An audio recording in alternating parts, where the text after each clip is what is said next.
Today's English conversation is very British, and it's chock full, which means extremely full, of really useful language that you can hear across the UK every day. First, just listen to the conversation that takes place outside my home with my neighbour James. Left me literally holding the bag. We use very natural English, which is different to what's taught in a classroom situation. So you'll notice some of the grammar and words might be unfamiliar to you, but don't worry, because afterwards I'm going to go through everything with you, explaining what was said and include some pronunciation tips so you can sound like a native British speaker. As usual, there's a free guide for you to download, and you can find that in a link that's below in the description. Finally, you'll get to practice your English speaking skills by taking part in the conversation yourself, but I'll explain all about that later. Hi, I'm Steve. Let's do this. Just listen. All right, Steve. All right, Mucker. You up to much today? I'm up to my neck in chores, as usual. Is the missus not giving you a hand? No, she swanned off with her mates to a hen do. Left me literally holding the bag. She's a hard taskmaster. But if you need a spare pair of hands, I've got nothing on today. Actually, I could do with picking your brains about something. Feel free. What do you want to know? It's about the rubbish. I don't suppose you know which items are supposed to go in which wheelie bin, do you? It's a bit of a minefield, isn't it? Basically, garden waste goes in the brown bin, paper in the blue one, and everything else in the black bin. And what about food waste? That goes in the little box with the orange top.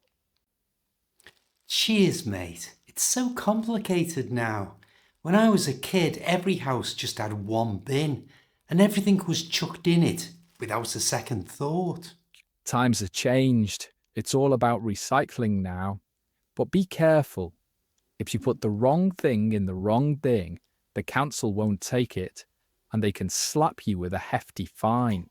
You're having a laugh, right? I'm not joking. My mate chucked a greasy pizza box in the recycling, and it cost him 50 quid. Flipping heck. So, where does this go? You need to flatten it first, then lob it in the blue bin with the paper. Good grief, I'll never remember all that. Also, you've got to cram everything in neatly too, because if the bin lid doesn't shut, the bin men won't collect it. Cheers, I didn't know that. I mowed the lawn earlier, so the grass cuttings should go in the brown bin. Have I got that right? Spot on, but you'd missed the boat. Garden waste pickup was yesterday, so you'll have to wait another fortnight. Brilliant. Although I've been meaning to start a compost heap for ages, now might be the perfect time to give it a go. That's a cracking idea. I might have a shot at that myself. With regards to the rubbish, is there anything else I should bear in mind? Yes. When you put the bins out, make sure they're pushed right up to the edge of the curb. If they're not, the bin men will kick off and leave them behind. I've been caught out by this myself. Got it. By the way, when is bin day? Like I said, you've just missed the garden waste pickup, but Black Bin Day is tomorrow, and they pick up the food waste container at the same time. And the blue one? That one's collected every other Thursday. All right then, I'd better get cracking or the missus will have my guts for garters when she gets back. Fair enough. Best not get on her wrong side. If you need any help, just give me a shout. Cheers, mate. See you later. See you. Now let's take a closer look at some of the everyday words and expressions that you've just heard in that conversation. Remember, there's a link in the description for a free guide that even includes a quiz. But if you've already provided your email address to us, then this will automatically be sent to you. At the beginning of the conversation, James used the greeting, "Alright." Alright, Steve. This is a very common way of saying hello in the UK. It's short, informal, sounds quite relaxed. Alright. Listen carefully to how it's pronounced. It's not all right. It's alright. It has a tiny w sound in it. Listen again. Alright, Steve.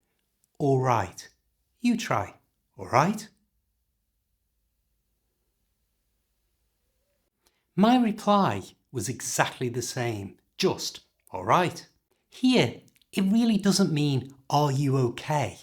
It's just a way of greeting someone. Alright? I added Mucker at the end. Alright, Mucker. This is just another way of saying mate or buddy or pal. It's more common in some parts of the UK than others, but if you hear someone say it, they're just being friendly. Like almost every word in English that ends in ER, this is pronounced with a schwa sound. That's that little sound that's so common in English. So it's not mucker, it's mucker.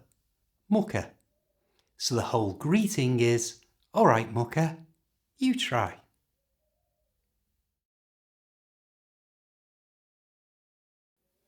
James then asked, You up to much today?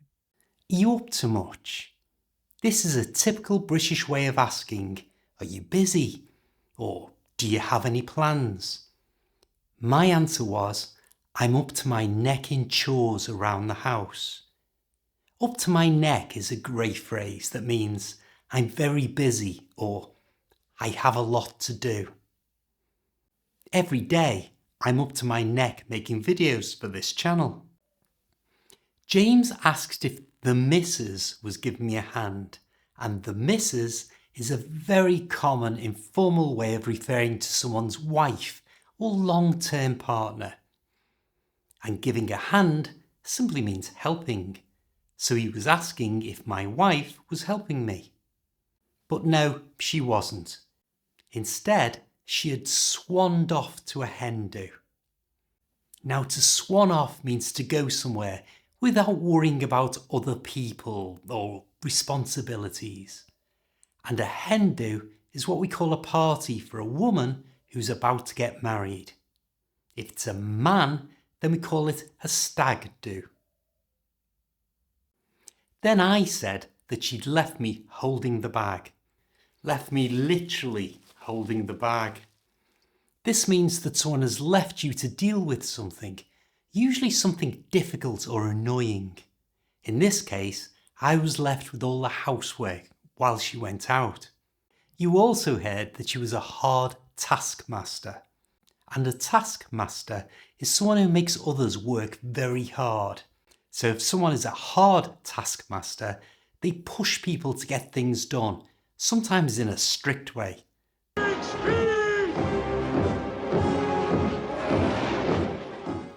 Of course, I was only joking. Me, a taskmaster. No, seriously, I was only joking. James then offered me a spare pair of hands. This is a nice phrase that just means extra help. If you say, "I could do with a spare pair of hands," it means you're asking for help with something. What I did say was, "Actually, I could do with picking your brains." And to pick someone's brains means to ask someone for information or advice because you think that they know more about it than you do. And what I picked his brains about was rubbish. That's the British word for trash or garbage, things you throw away. And I said, "I don't suppose you know." "I don't suppose" is a polite way of asking for information, and it's very common in spoken English. You could say, "I don't suppose you've seen my keys, have you?" Or, "I don't suppose you know what time the train leaves." It's a more indirect way of asking a question, and therefore it sounds more polite. I don't suppose you'd click the like button, would you? James explained the correct things to put in which bin to me. Wheelie bins, to be precise. And wheelie bins are the large bins with wheels that you put outside your house for collection by the local council. I called the complicated procedure a minefield. And a minefield is something that's confusing or difficult to do correctly, like rules or procedures that are hard to get right. You could say, understanding tax rules is a minefield, or the visa application process is a complete minefield. We heard, be careful because if you chuck something in the wrong bin, the council won't take it. To chuck something is another way of saying to throw something. Knock me the remote, will you? I replied, flippin' heck. Flippin' heck. And flippin' heck is a mild way of expressing surprise, similar to oh my goodness or wow. It's all quite British. To pronounce flippin' heck naturally, don't say the G at the end of flipping. Flipping heck just sounds strange, so it's just flippin' heck. You try, flippin' heck.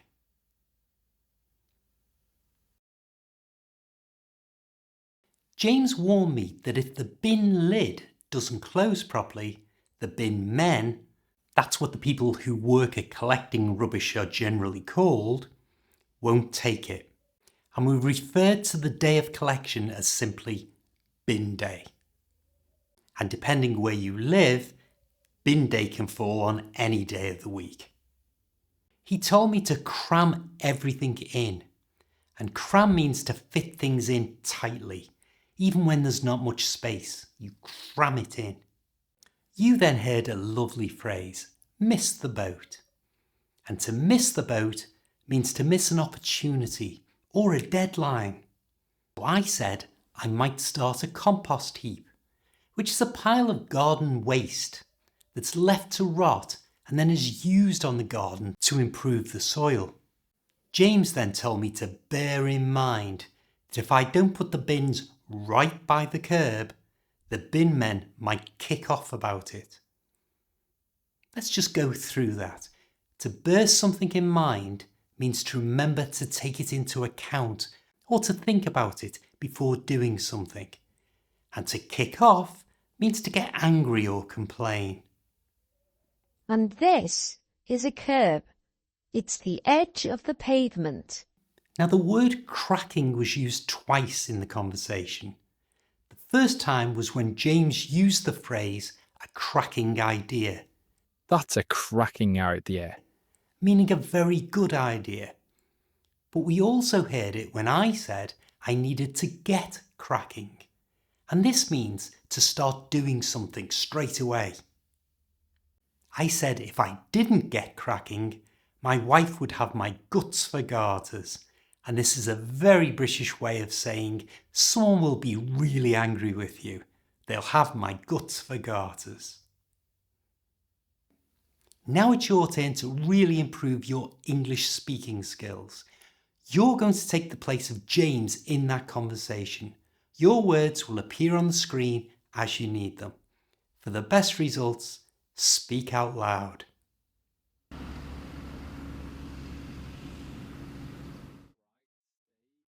All right, Mucker. I'm up to my neck in chores, as usual.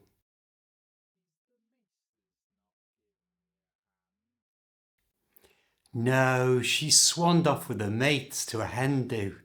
Left me literally holding the bag.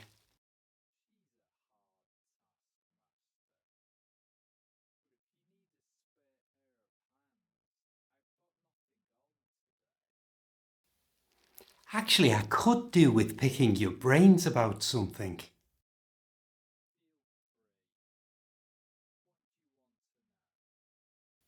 It's about the rubbish, I don't suppose you know which items are supposed to go in which wheelie bin, do you?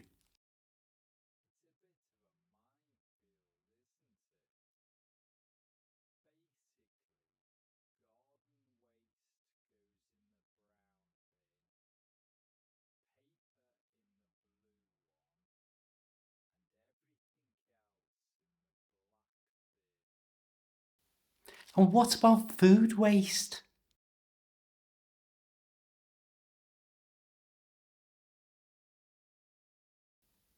Cheers, mate. It's so complicated now. When I was a kid, every house just had one bin, and everything was chucked in it without a second thought.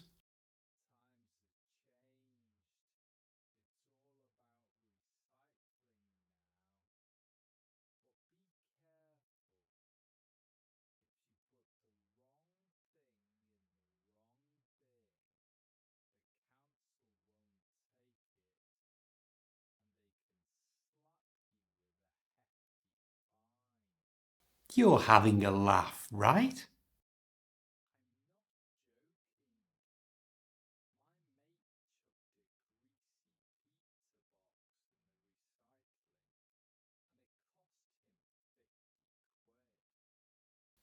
Flipping heck. So, where does this go?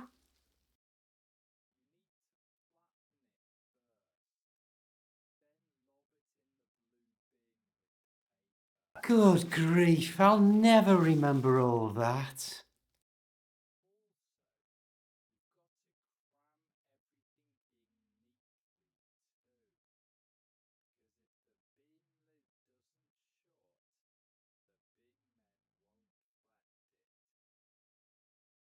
Cheers, I didn't know that. I mowed the lawn earlier, so the grass cuttings should go in the brown bin. Have I got that right?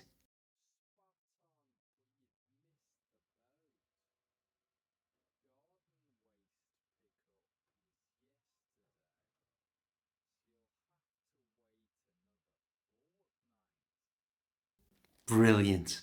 Although I've been meaning to start a compost heap for ages, now might be the perfect time to give it a go.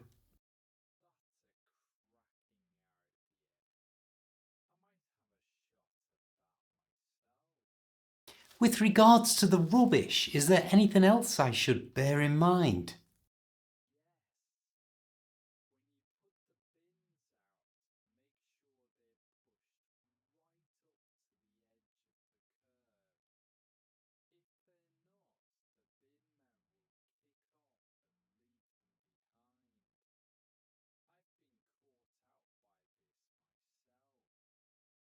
Got it.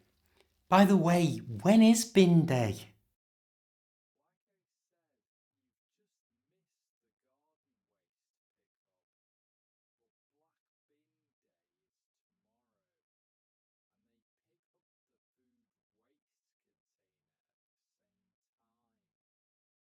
And the blue one?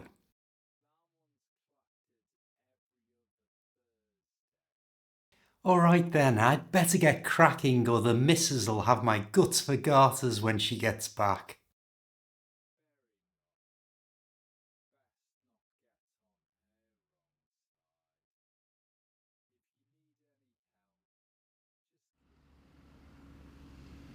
Cheers, mate. See you later.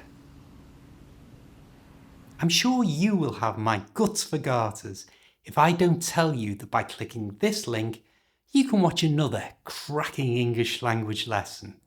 I'll see you next time.